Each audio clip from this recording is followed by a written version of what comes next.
All right. So let's sit tall and close the eyes. Taking a few moments, breathing in and breathing out. And just taking an inventory of yourself in this moment. Noticing how you feel.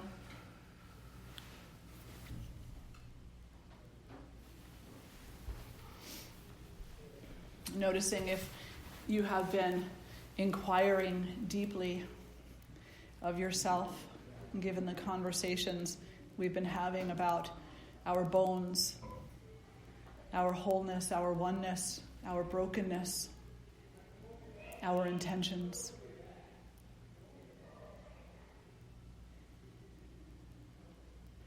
And if those questions are there, if any questions or feelings are there, make note of them.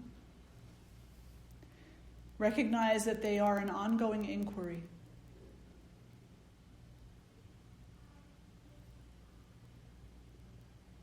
And they are holding the essence of answers that will be applicable for your lifetime.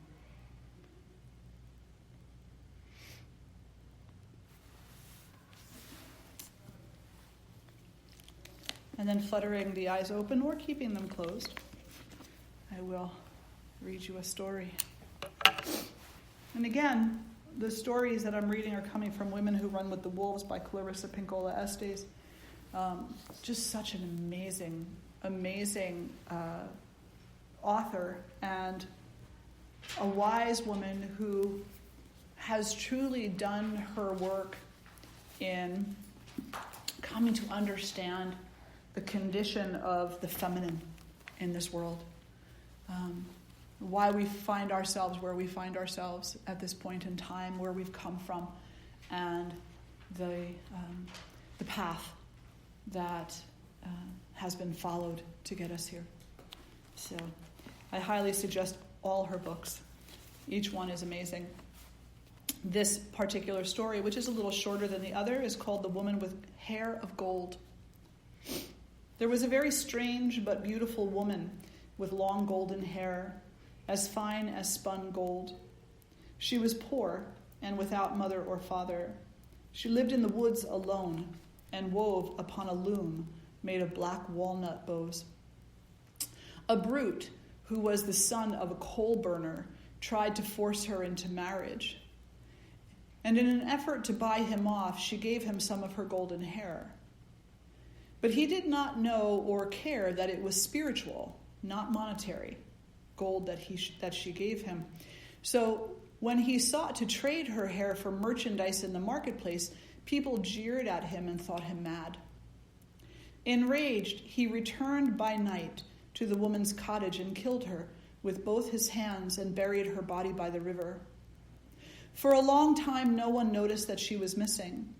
No one inquired of her hearth or her health. But in her grave, the woman's golden hair grew and grew. The beautiful hair curled and spiraled upward through the black soil, and it grew looping and twirling more and more and up until her grave was covered by a field of swaying golden reeds. Shepherds cut the curly reeds to make flutes, and when they played them, the tiny flutes sang and would not stop singing. Here lies the woman with golden hair, murdered and in her grave, killed by the son of the coal burner because she wished to live. And that is how the man who took the life of the woman with golden hair was discovered and brought to justice, so that those who live in the wild woods of the world, like we ourselves do, were safe again once more. Each one of these stories is so packed with meaning. So packed with meaning. And the few larger meanings within this particular story are, first, the lack of inquiry concerning the absence of the woman. And the second is the man's failure to understand the gift that he had been given. that her giving him a part of her hair was a spiritual act and not an act of monetary or possession.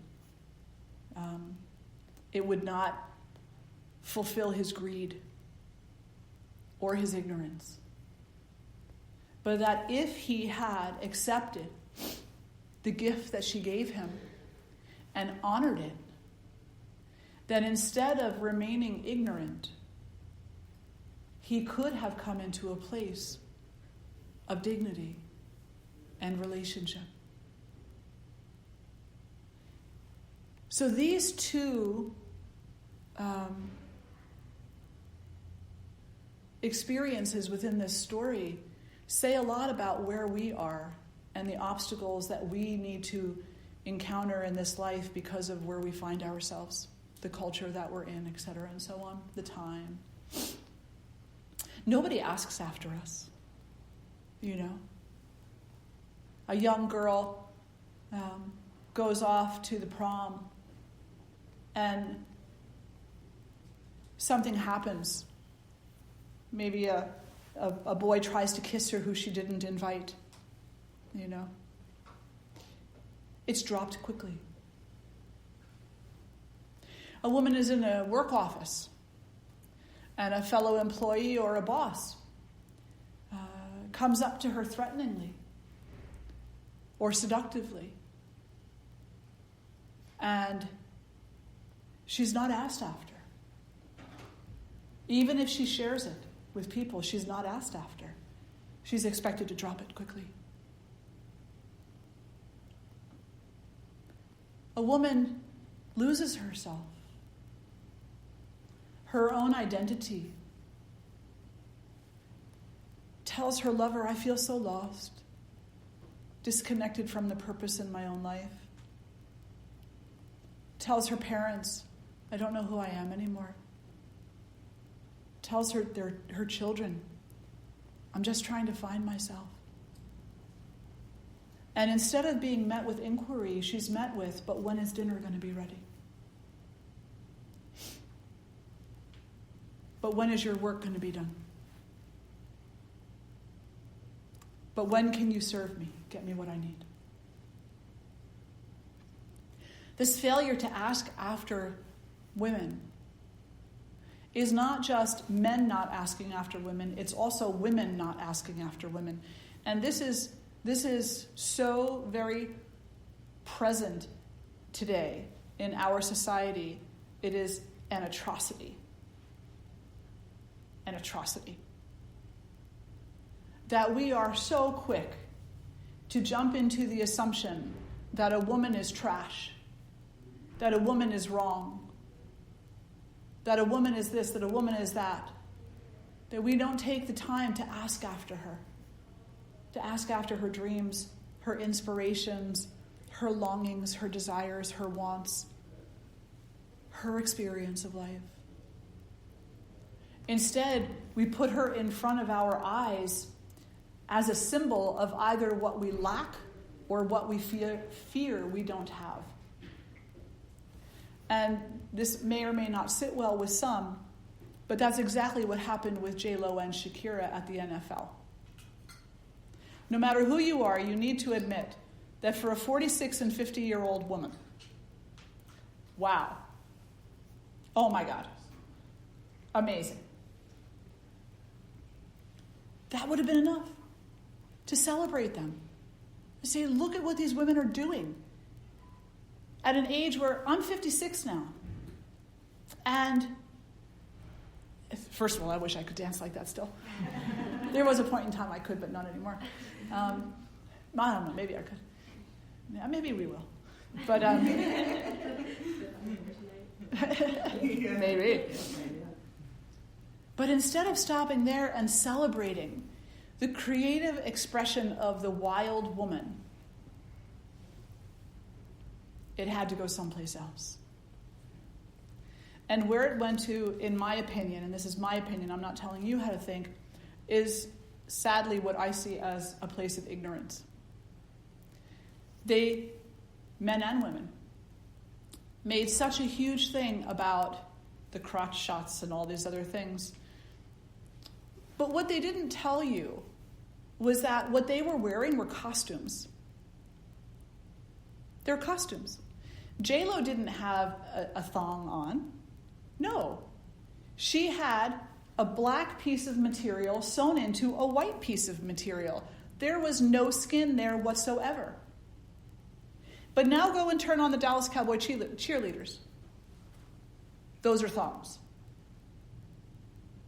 But nobody cares. Yay, Dallas Cowboys. Boo, J-Lo. It's a hypocrisy. Nobody's asking after the woman. They're only judging her. And they don't even have all the details. Was it a risque performance? Not if you look at it culturally. No, it wasn't. Was it something that overly sexualized a female? Not according to their culture. No, it wasn't. They were sharing traditions, the belly dancing, etc., and so on. And J-Lo was sharing the tradition of pole dancing. But here's the crazy thing. For all the people that were so angry about that, the U.S. Olympics are thinking about making that into a sport where women can earn a medal. No one's asking after the woman. Everybody's just so quick to jump. Now, where in your life have you been J-Lo? Oh, isn't that a good question? Where? I don't know who it is. Jennifer Lopez. Oh. And her Yeah. and Shakira just performed at the Super Bowl. She's Shakira is the very famous. Mexican? Is she Mexican? No, she's Latino. Lebanese, I think. Oh, Yeah, Lebanese, yeah. Oh, and the belly dancing. She's an amazing dancer. Yeah.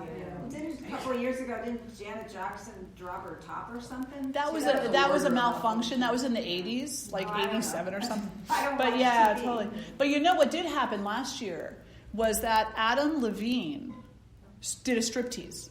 Yeah, took his shirt off. But that was okay. Slowly and to At the seductive Super Bowl. music. At the Super Bowl? At the Super Bowl halftime. Wow, no And wonder nobody everybody blinked an watches eye. the Super Bowl. And he stood there with his jeans that just about covered his pubic hair and no shirt, swinging his t-shirt around, and that was perfectly acceptable because nobody is asking after the woman. Nobody. So now, again, my question to you is, where in your life have you been J-Lo? Wrongfully accused simply because you're a woman? Where have you been told you are hysterical? Where have you been told you're emotional? Where have you been told or blamed because you asked for it? Where have you been lost because of other people's inability to see clearly? Where have you been judged wrongly? In that judging, we lose a lot. We lose a lot of ourselves and we lose a lot of each other.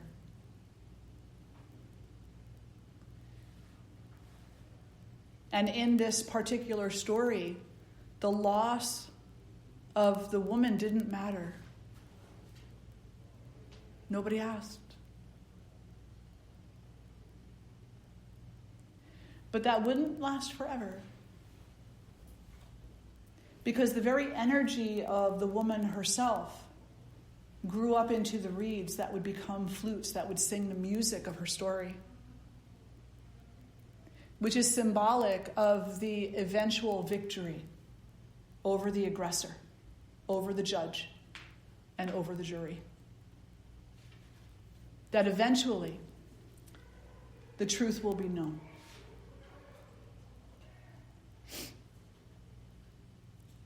So we find ourselves with these two obstacles to the embracing of the woman within. And the first is that she's not understood. Typical society doesn't have time for her. Typical society doesn't have a space for her. She doesn't fit in. She's mystical and mythical, creative, fearless, adventurous, whimsical. Society doesn't have time for that. She ain't making money, man. You know, she's not making a name for herself. She's not climbing the corporate rung. So there's no place for her there. Society doesn't understand her spiritual offerings. It's a very sad day. It's a very sad state of affairs. And the second thing is that because there's no place for her there, she is missing. And no one's asking about her.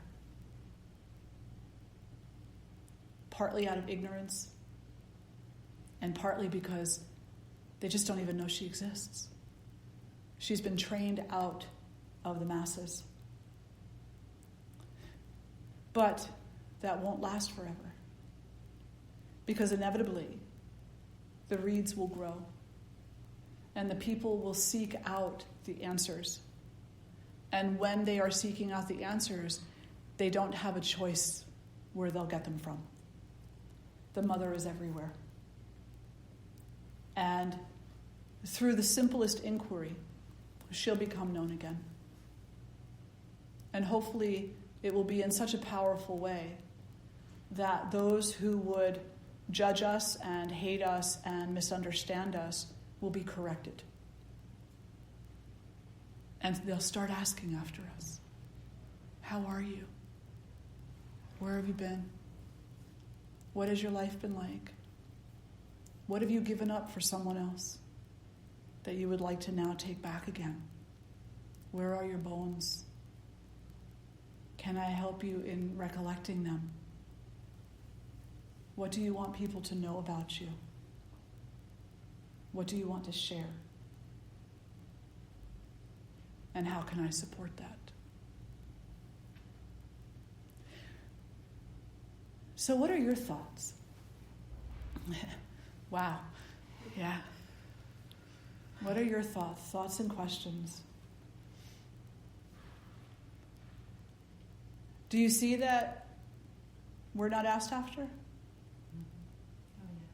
Mm-hmm. Did anybody ask you if you wanted to have your reproductive rights taken away from you? Nope. Did anybody ask you if Did anybody ask you if you had no interest in being able to take the pill? You know, that's another one they're trying to take away from now too. Oh yeah. Mm-hmm.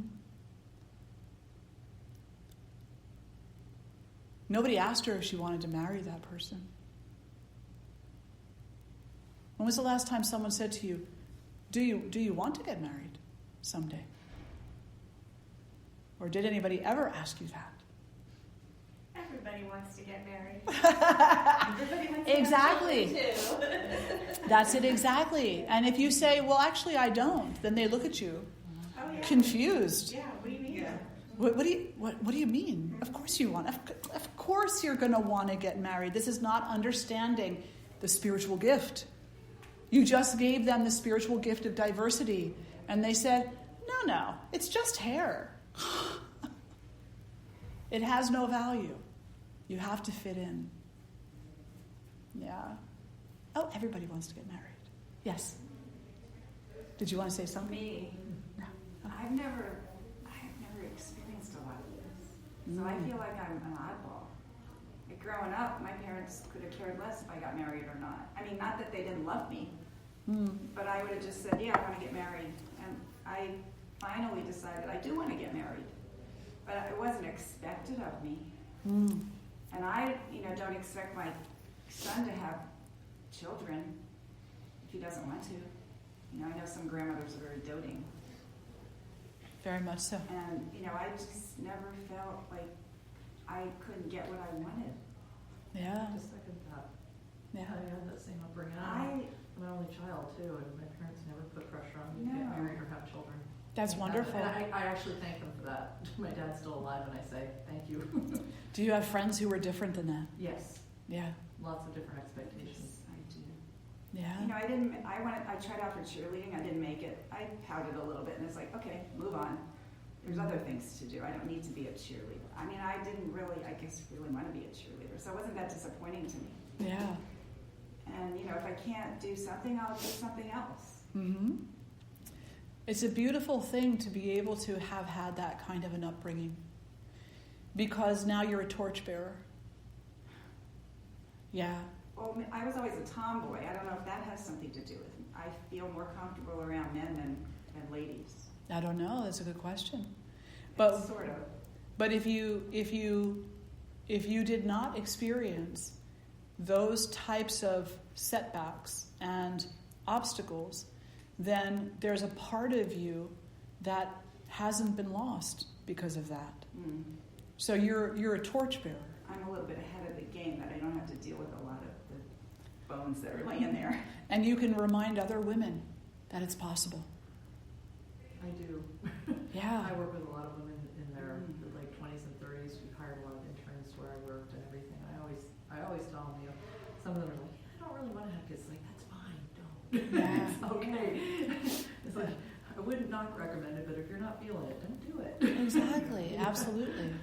And that's what's needed in the world. That's one of the things that's going to bring inquiry about us, is for us to lead each other, to be present for each other. Some women ask for some of that. Oh, sure. By the way they act. Well, they don't know any better though. Maybe. They've been told. A child doesn't know fire burns until they're told fire burns. Maybe that's it. I stuck my hand on the stove when I was young. Yeah, and you found out. Uh-huh. And you found out. But most children, before your hand gets close to that flame, somebody will swat it away and say, don't do that, it will hurt you. And that is programming. Because now the child will be afraid of fire. And from a very early age, and in some instances this is an extreme example, but in other instances it's not, a girl is taught from a very, very young age that to please the men in her life matters. To make daddy happy, to make granddad happy, to be a nice girl, to smile so that people can see how pretty she is. So young girls are oftentimes taught that they have to behave a certain way in order to be seen. And so that's a psychology.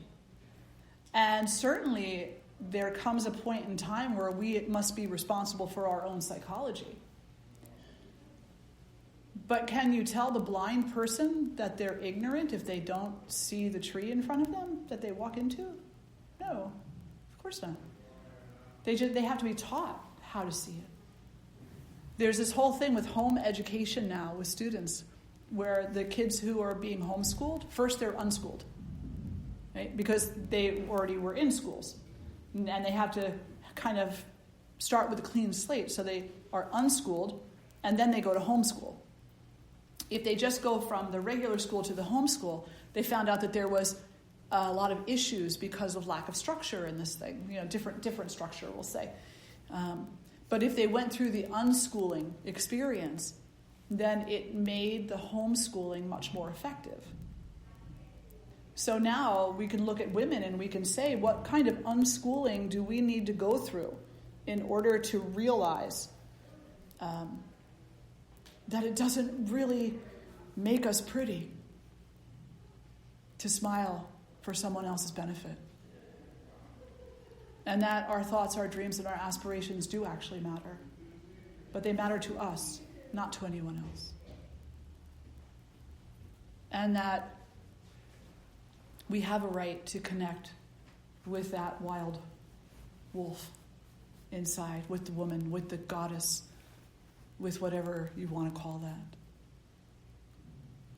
And I'm happy that there are women who have had different upbringings. I think I had kind of a mix, maybe. I was both able to go outside and I wasn't. It was weird. Like my brother could go wherever he wanted to. He was a couple years older than me, and he was extremely independent. He could ride the bus by himself, all these other things. He could go down to Bradley Beach and go see the Saturday night midnight Rocky Horror Film Fest. And here I was 10 and I still wasn't allowed to go. He was going from when he was 8. Yeah. Now, at that time, you could be 8 years old, get on a train, and go to the next town over. It was no big deal. Unless you were a girl. Then it was a very big deal. Because you wouldn't want people getting the wrong idea about a little girl traveling by herself. So there's fear.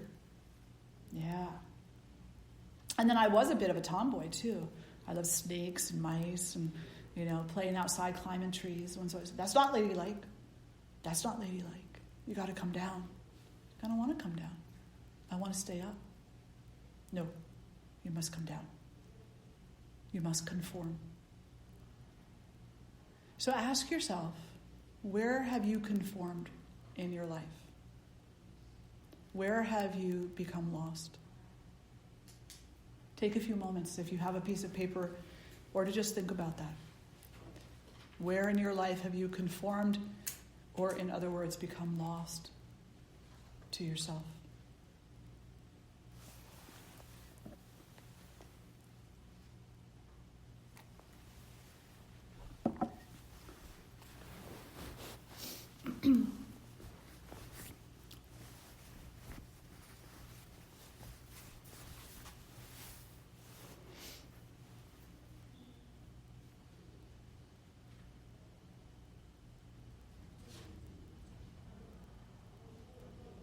And the second question is, can you recall a time when you gave someone a spiritual gift, like the locks of your hair,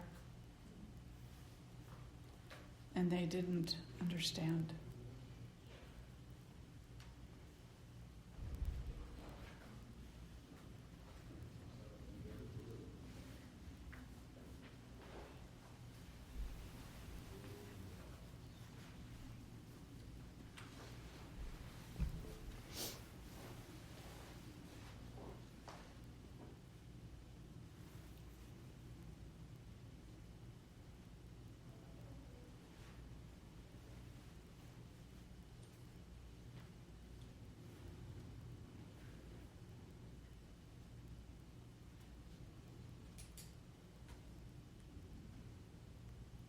Would anybody like to share?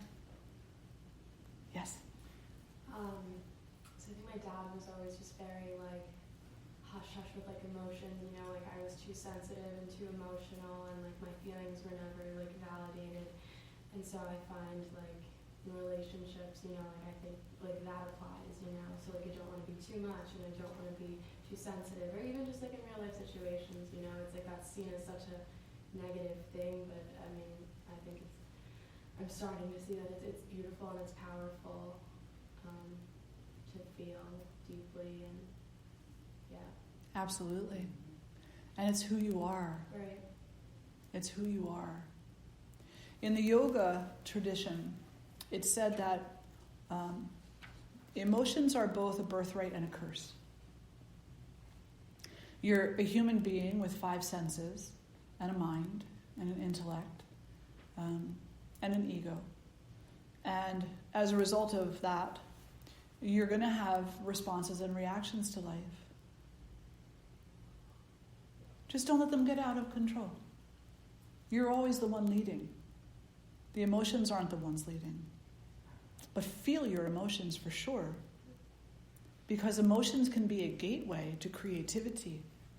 They can be a gateway to understanding. They can be a gateway to health and wellness. They can help to alleviate stress and tension, tears, particularly. So many women don't cry. Not really, good cry.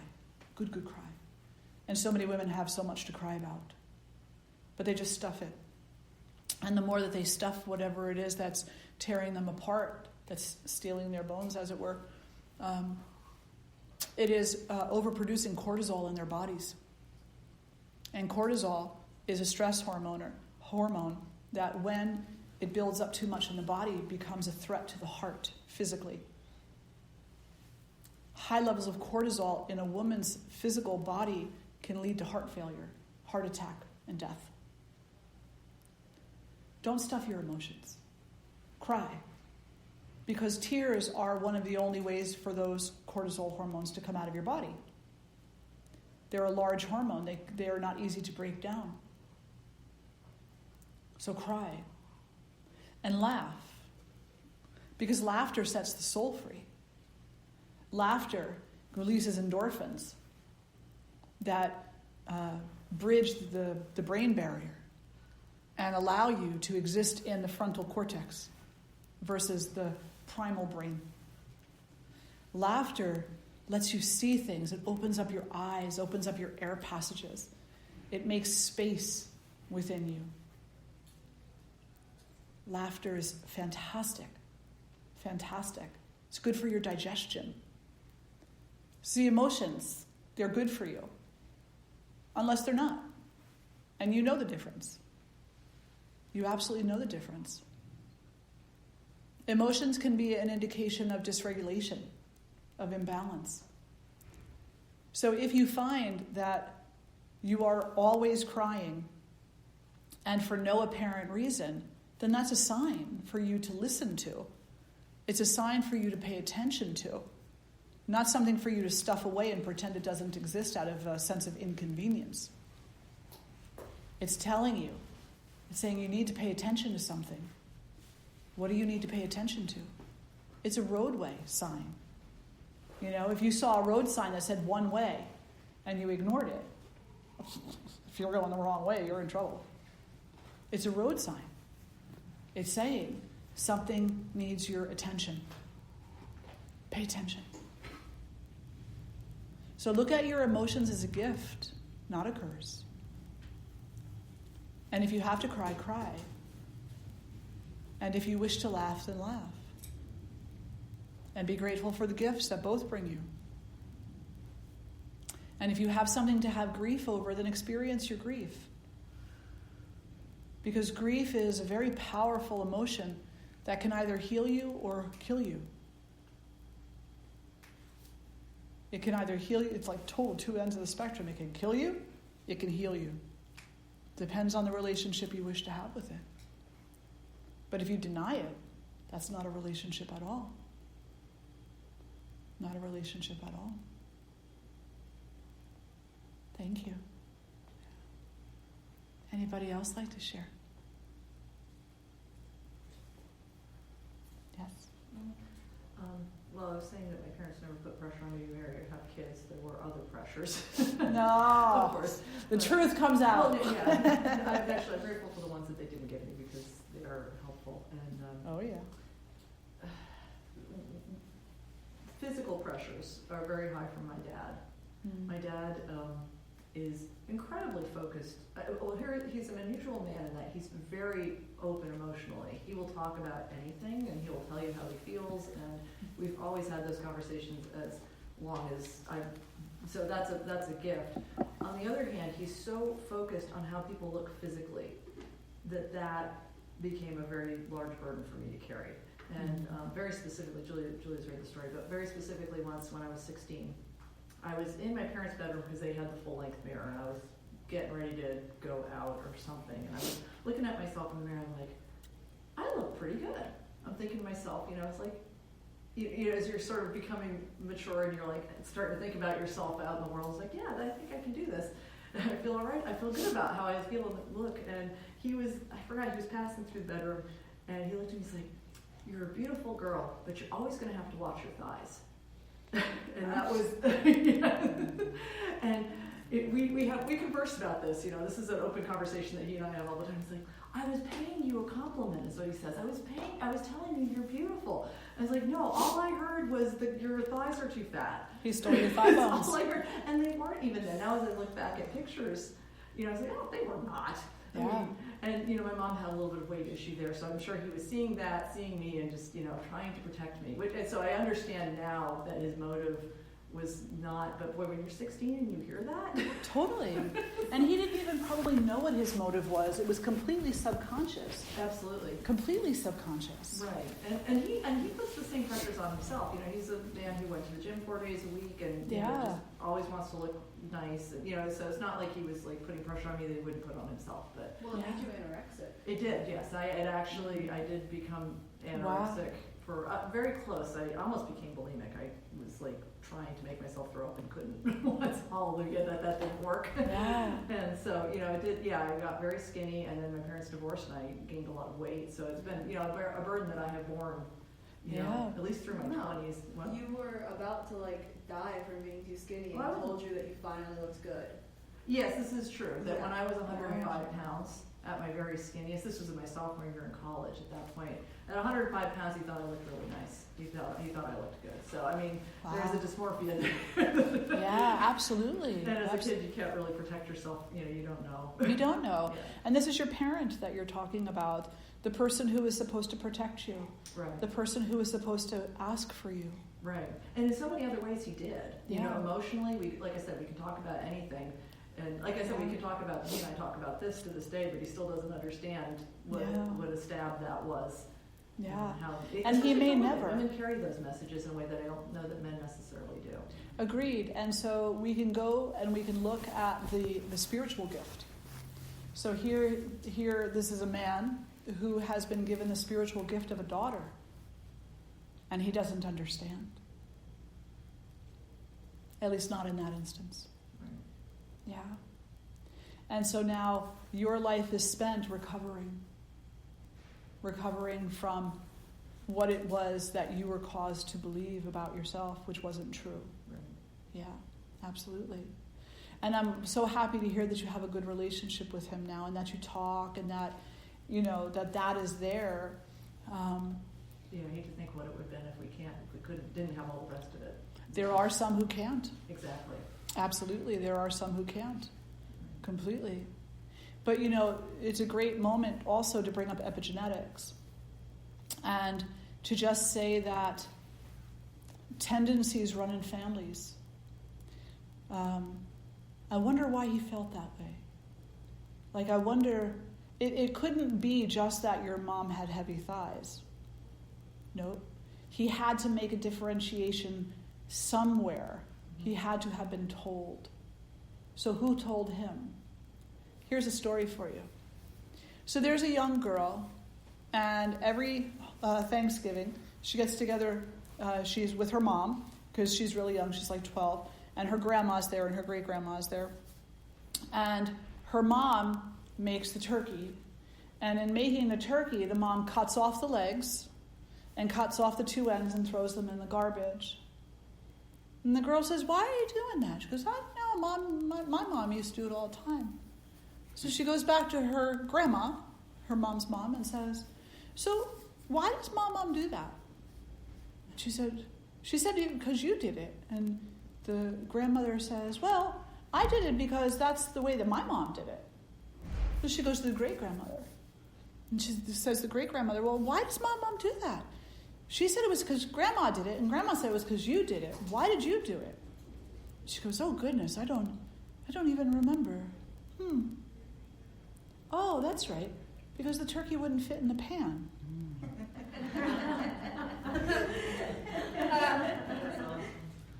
Yeah, we don't know why we do things, why we make the associations that we make, but you know that they came from somewhere down the line.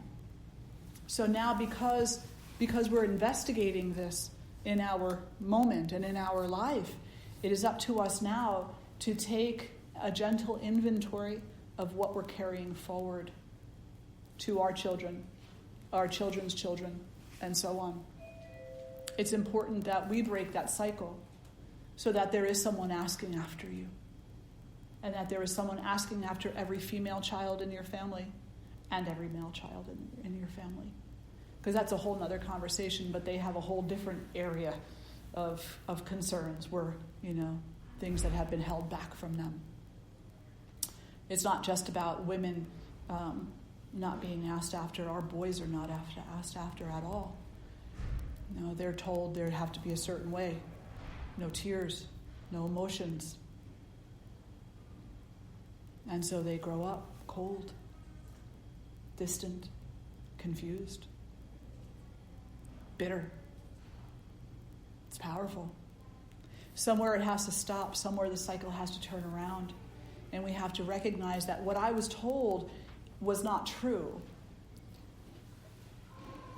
it was some kind of a variation of another variant of another variant of another variant, and they don't even know why. Why do women have to get married? Why? Why are men not allowed to cry? Why are women considered to be hysterical during menopause? I'm only smiling because I had a doctor tell me that one time. Yeah. Lucky for him, my husband stopped me from jumping over the desk. True story. True story. It's a true story. I had Lyme's disease. I still do, and I always will. I had an infection from my childhood, which nobody knew I had. And when I was about 36, I went from being an extremely healthy individual. I was at the gym every day. I did bicycling across the state, all kinds of stuff, very fit, to being in bed for a year. And they thought I was having a series of strokes. I was having seizures. I was having tumors that were popping up in my thyroid and in my uterus. And I'm going to one doctor after another, and they're like, oh, there's nothing wrong with you. You're healthy as a horse. I go to this one doctor, and I was kind of at my wit's end, and she was a neurologist. And I said to her, told her what was going on, and that, I would be sitting in my car in front of my house, and I wouldn't know where I was. And she's like, well, you don't have epilepsy. She said, you just don't have that look. But I'm going to hook you up to the machine anyway, just to prove it to you. So she hooks me up to this machine, and she flashes some lights in my eyes, and I hear her gasp. Holy shit. And I looked at her, and she said, I would have never in a million years thought that you had epilepsy, but oh my God, you're like off the charts for simple, not for complex seizures, but for simple petit mal seizures. And so she proceeded to put me on meds. But before her, I went to this other neurologist, and what he said to me was that I was a woman entering into my mid-age crisis, and that what I really needed was a psychiatrist to help me get through it. My husband, he's lucky, that man, that my husband was sitting next to me, because when he said that, I had turned around to him and I stood up, and Ed grabbed my arm, and he said, let's just leave. And I said, leaving might not be an option right now. And I just told him, I said, did you even bother looking at my file? So then the following week, when I went to this other neurologist who bothered to ask, and even though she didn't believe it, she still checked. She came to find out that there was actually something there to be asking about. And it was such a relief to my mind. And I really wanted to go back and tell him, but my husband made me promise not to, so I didn't. He was very concerned that I might say something or do something. So. But anyway. Did you at least write him a letter and tell him? No. There are some people that you just don't even bother, because it's just not in their purview to have that kind of compassion or understanding. And that's what we find. That's where we find ourselves in the society today, is in a place where many people don't have the compassion and they don't have the space within themselves to even try to understand what's happening. They just look and make assumptions. Oh, you're a female. Oh, you're around that age. Oh. And then you're left with, oh, what does that even mean for me? Am I crazy? Yeah. Invalidated? Lost? And then we look down and we see our bones scattered all over the floor. And some janitor coming along with a broom and a little sweeper-upper collecting them to put them in the trash. And we're like, no, please don't take those. Those belong to me. Those are mine. But we've been told that those bones don't mean anything. That stable, that structure, that foundation of our very own self has no meaning. So we have to come into a place of now being unschooled in that BS, and then eventually being reschooled to come to understand the sacredness of our very self. Sometimes it's an easy path, and sometimes it's not an easy path. What we find nowadays is that the third obstacle to our fully embracing our femininity, our feminine nature, and the essence of the Divine Mother that exists within us is something called toxic masculinity. And toxic masculinity is not just about men. There's masculine and feminine in every single person and in every single thing that exists. Toxic masculinity is rage and anger. It is rage and anger that is focused through the ego for self-validation reasons, for unhealthy reasons. And we can see that, yes, there is absolutely a toxic masculinity coming from the male portion of the society in this country for sure, and in other countries also. And in recent years, it has put into play this reawakening of the feminine spirit. But what we can see now, what is happening is that the feminine spirit, as it is being expressed through us, sometimes, and I would suggest often, has the flavor of toxic masculinity. We're using their playbook. We're not using our own. And the reason for that is because we haven't collected our bones. We've collected theirs and called them ours. And they're not. We're not meant to function emotionally or psychologically in the same way that they function, because women are nurturers at heart. And that's not a sexist statement. Someone's got to be the nurturer. Thank God it's us.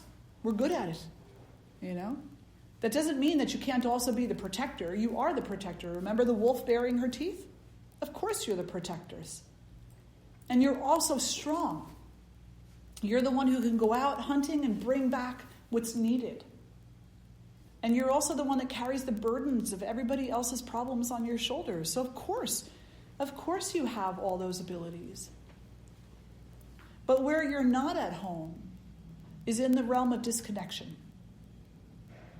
Where you're not at home, at least for most, is in a place that is this high with logic and this low with creativity.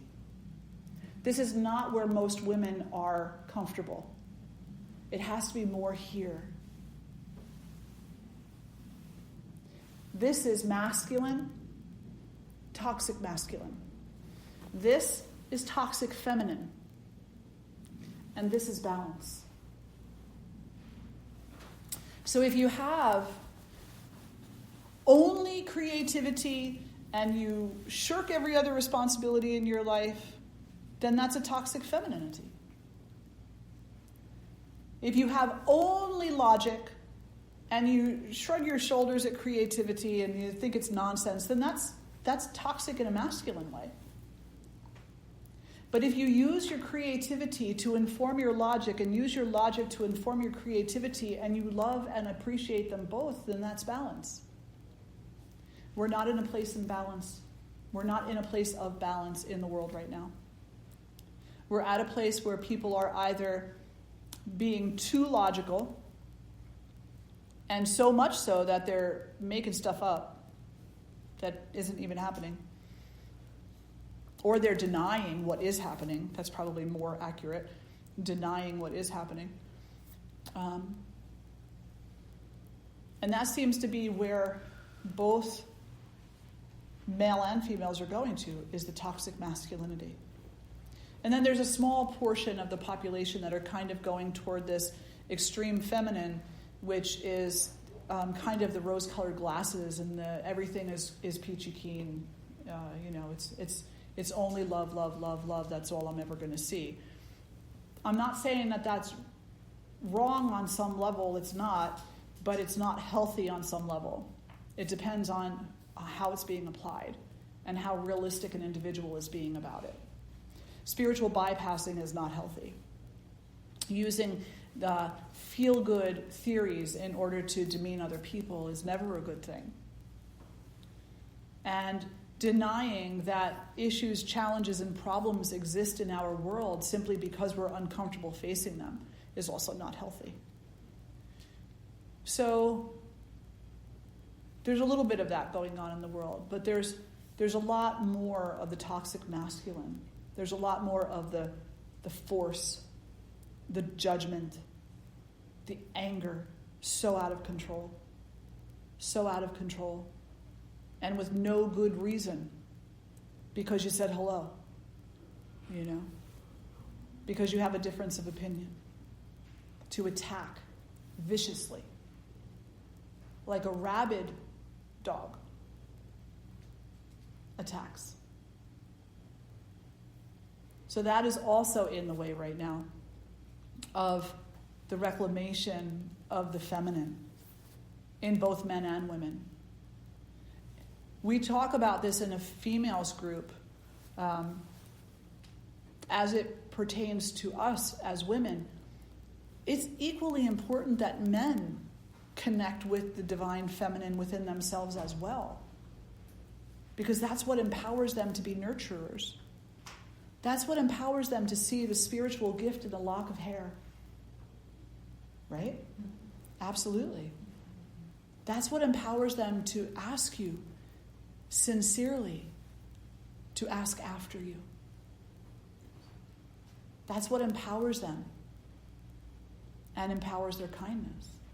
So when you meet a man who is a healthy man, who is a man who asks after you, who is a man who appreciates and is actually interested in your spirituality and in your growth and in the meaning of your life to you, not to him, then you have met a man who is closer to balance. There's not that many of them. Not that many of them. Mm-mm. So we have these three things, we have that we're lost in regard to we're not asked after. We can disappear completely and we won't really be asked after. We can be given away in marriage. We can be taken away. Our identities can be stolen away. And people say, suck it up. It's just the way it is. And then the second is not being able to be seen and recognized for the truth of yourself. And then the third is the influence of this toxic masculinity that exists in our society today, which tears things down, doesn't build them up. And which actually pits woman against woman. And that's not a healthy society, any way, shape, or form. The reality is that evolutionarily speaking, early societies had many women and only a few men. One of the hypotheses goes like this. The women lived together in a village, and the men had to acquire access to the village. And the way that they acquired access was by being a provider. They would bring a gift, and then they would acquire access. And the access is where the child came from. But the men were not, at least initially, given complete access. It was temporary access. And the idea goes, because men were warlike and would bring division to the village, and the women were village-like and were not interested in war. And then over time something changed, and men became a constant. And then women got divided. What were you going to say? They were oppressed. Absolutely. This group, go over here now. This group, go over here now. You'll go marry your mother's, your father's uncle's brother, and you'll go marry this one. Yeah. Now they don't have to prove anything to you. They got to give your father something, like a cow or a goat. They don't have to give you anything. They don't have to see your spirit. They don't have to acknowledge your dreams. They don't have to ask after you. Now they dictate to you. And this is the world that we've been raised in. So when you meet a woman who is disconnected from herself, you can pretty much be guaranteed that this is at least part of the reason, is because of the history of our enculturation and because of the way that the village has been evolved out of us artificially. It's still there. It's still there, but there's so much against it. There's just so much against it. There's advertising against it. There's education against it. There's a lot of religion against it. There's a lot against it right now. Other thoughts? Anybody else have something they want to share from what they wrote? What about your spiritual gift? Did you ever offer somebody a part of yourself, spiritually speaking, and they just didn't know? They didn't get it.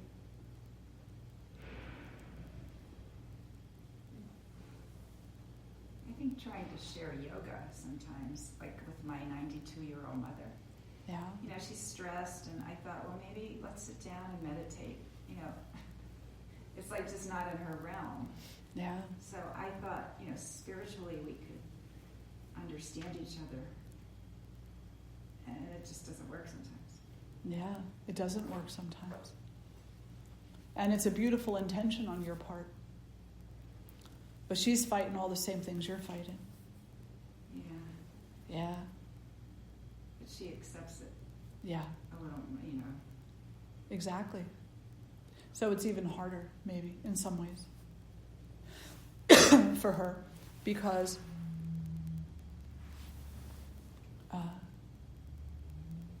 maybe you're 1 or 2 generations closer to breaking the cycle. Or maybe you're 20 generations closer to breaking the cycle. And she's spent 92 years in that cycle.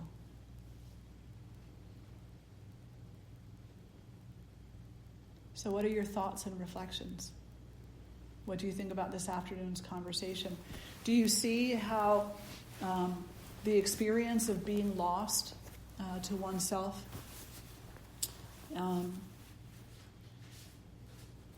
is something that we commonly experience as women in this society? Yeah. How are you lost to yourself? I feel like I have spent most of my life lost to myself, and about a year ago, I've started taking my power back, and I've risked not having these relationships, and I got the courage to do it anyways, and now I have them. I still have the relationships, but with all the respect. Yeah. And sometimes that's the way it works out. Not always. Yeah. But sometimes. But I was willing to lose that, because it wasn't, if they weren't able to support me and who I am. Absolutely. They don't need to stay around. Yeah. We need to be willing to shed. Not throw people away, but to say it's okay to leave. Those are 2 different things. We don't throw people away because they don't fit our mold. What we say is to them is, it's okay to leave. I'm changing. I'm doing this for me. And if this makes you uncomfortable, it's okay for you to leave. But if it makes you comfortable, or if you're willing to work with it, then it's okay to stay too. But if you're not comfortable with it and you think that you're going to become my number 1 obstacle, then I suggest there's the door. Because there's no space here for that now. There's only space for coming back together, for integrating into the wholeness. And that takes a lot of courage. A lot of courage, so I applaud you. Thank you. Yeah. It's not easy. Nope. And you keep getting tested. It keeps coming back to where you have to keep standing up for yourself and who you are, They say... It's easier. Yeah. It's easier. They say if you want to change the conversation, just change the way you start the conversation. Yeah. Wonderful. How about you? Some place where you feel lost to yourself. And if you don't want to answer, you don't have to. You can always say pass. Yeah, no, I think I'm thinking more of how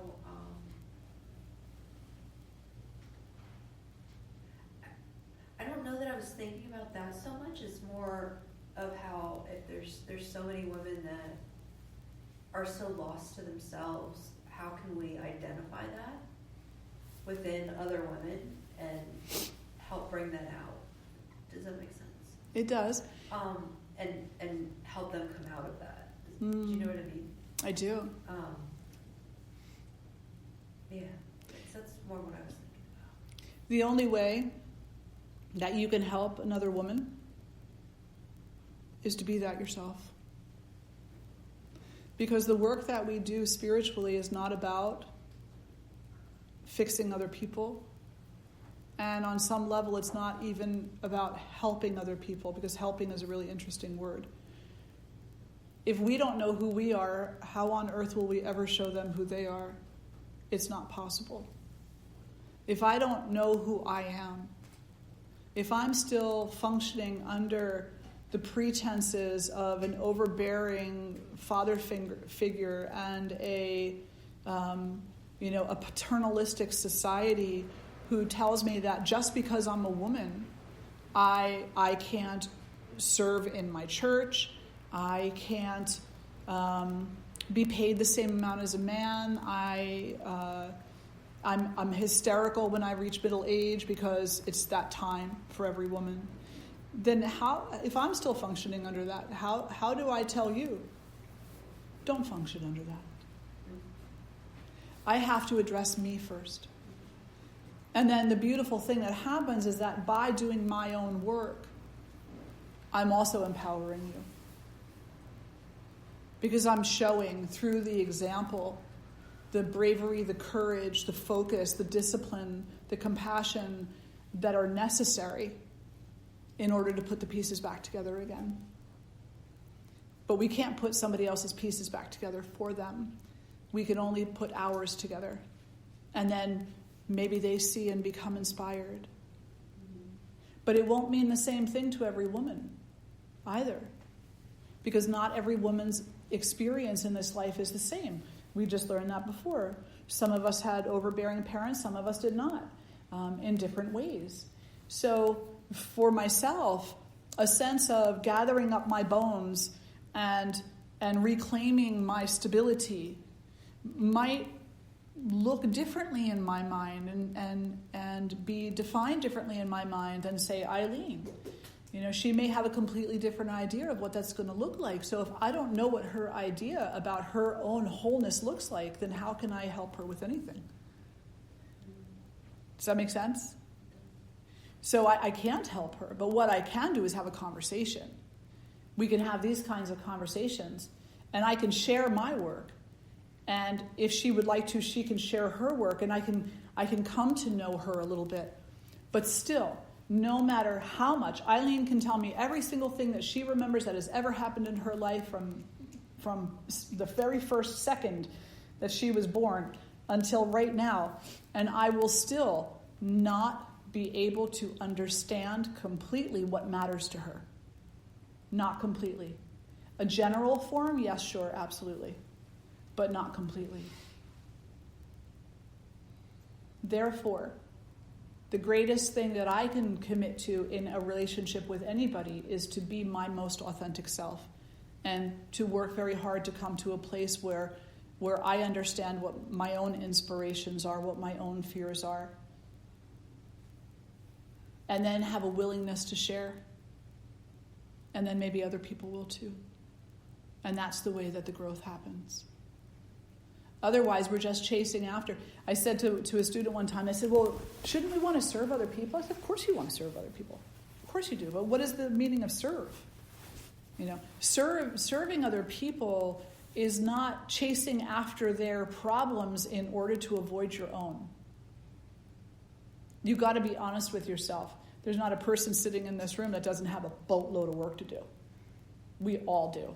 Every one of us have a bottomless well of work to do. So it's a good place to get humble and to recognize that if I'm doing your work, who's taking care of my well? Because I can't do both. So instead, we come in and we practice Reiki. Or we gather for arati and satsang. Or we bring food to someone who's sick. We create networks, villages, where we support each other. Support each other, not help. Support. Language matters. I'm going to help you. Means that you're not capable of doing it yourself, and I don't buy that. I feel that you are 100% capable of doing it yourself. And therefore, I'm going to support you in that. Yeah. Great reflection. Thank you. Great question. Hello. Hi.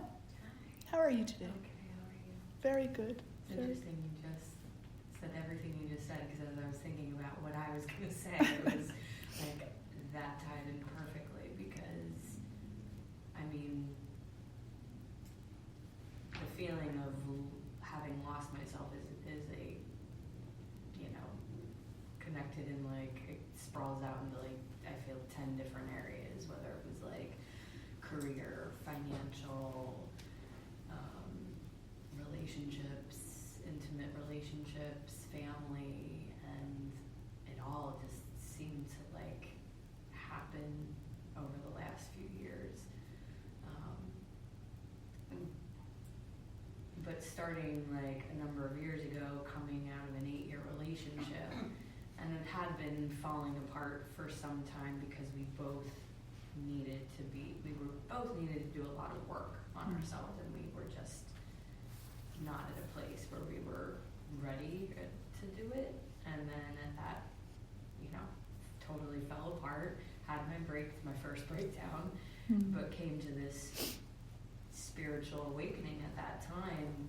But I think what I've noticed, and I was even having this reflection on my way here, was like, I spent in that early time, and even I catch myself doing it now, but it's in our human nature to need understanding, and maybe even more so as women, that, like, I just, part of, like, that deep sorrow and grief in that early stage of, like, the breakdown was, like, longing for understanding of why that person treated me that way, why they hurt me that way, why did this relationship not work out the way that I expected it to or wanted to. But you eventually get to that point where you realize that, like, oh, like, I need to focus on understanding myself, and that's the only thing that I can really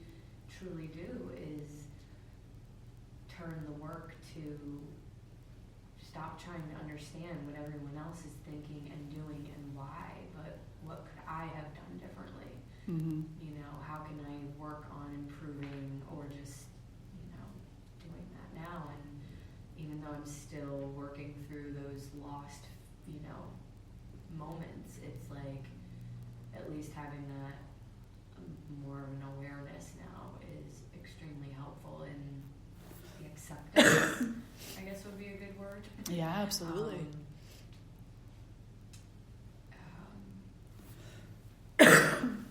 But, you know, and as just tying into what you were saying about, like, I often too, like, I have so many women, like, the closest women in my life, I see so many of them all seem to be, like, hurting and in need of healing, and it's in for a lot of us, that nature to be like, oh my God, I catch myself wanting to stop working on myself to, like, how can I help them?